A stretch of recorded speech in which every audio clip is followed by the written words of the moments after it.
304B दहेज मृत्यु के संबंध में बताता है।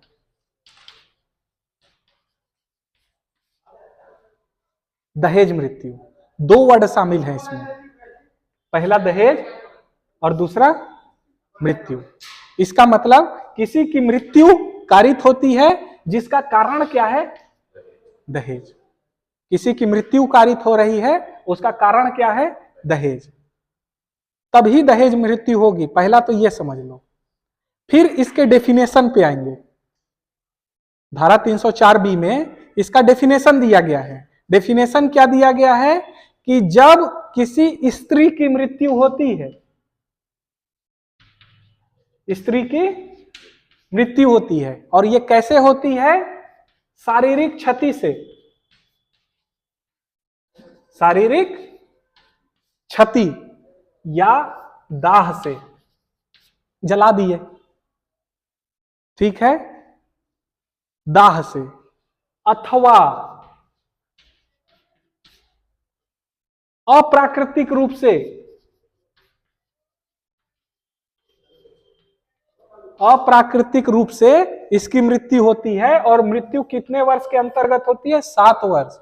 7 वर्ष कौन से दिन से? विवाह के दिन से।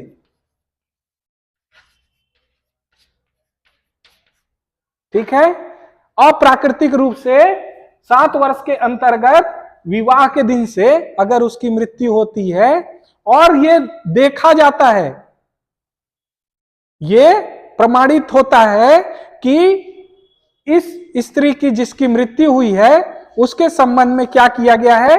दहेज की मांग की गई है। दहेज की मांग की गई और उसके लिए क्रूरता की गई। किसके द्वारा? पति या नातेदार द्वारा, पति के नातेदार द्वारा। ठीक है, तो यह माना जाएगा कि ऐसे कंडीशन में अगर पति ने दहेज की मांग की है और क्रूरता किया है तो पति या नातेदार, सामान्यतः ननद लोग या फिर देवर लोग या सास ससुर लोग, वो नातेदार की कंडीशन में आएंगे। तो ऐसे कंडीशन में नातेदार दहेज मृत्यु का दोषी होगा। फिर से देखिए, दहेज मृत्यु का रिलेशन कैसे किससे है? ऐसी मृत्यु जो दहेज से संबंधित हो।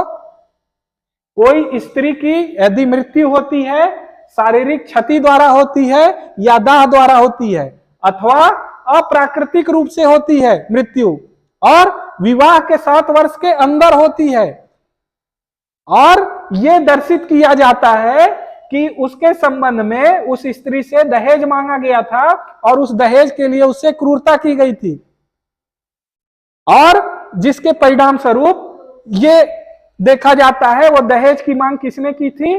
पति ने या पति के नाते द्वारा यदि की गई है, तो जिसने भी दहेज की मांग की है, चाहे पति या नातेदार, ये माना जाएगा वह व्यक्ति, पति या नातेदार, दहेज मृत्यु का दोषी है।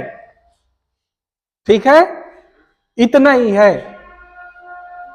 ठीक है, बाकी कल कर लें।